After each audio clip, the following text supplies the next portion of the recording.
I have a few entrepreneurial ventures. My first was BusyBox. It's a collapsible storage box that doesn't need assembly.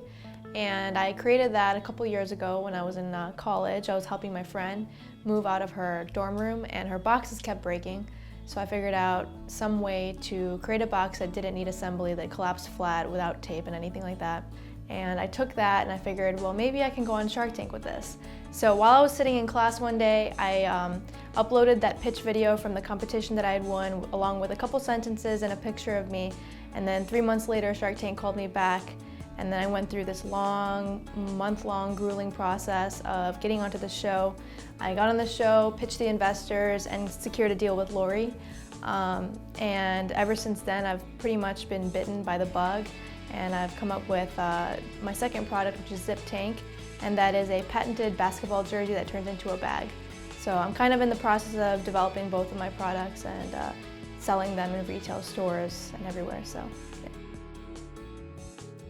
I applied to the fellowship because I had a safety net of school underneath me, and Emory was really supportive in terms of my entrepreneurial ventures. They had a mini incubator, they had a space for entrepreneurs to use, they had professors and a million resources at my fingertips. And I knew that once I graduated from there, obviously I could still use those resources, but I would no longer be in Atlanta, I'd be here in Chicago.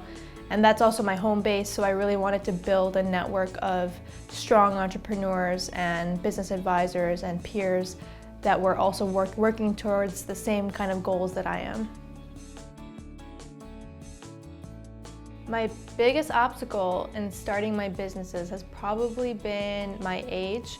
I just graduated from college, so when I was first starting, I was still in school. And it was really distracting because, like I said, I'm super passionate and obsessed with developing my products. And that's not the greatest thing, especially when you're studying economics at a top university.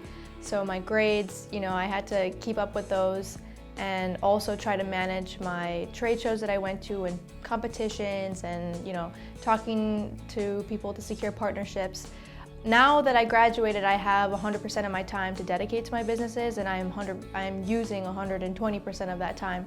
So it's a lot better, but that time management was definitely a struggle.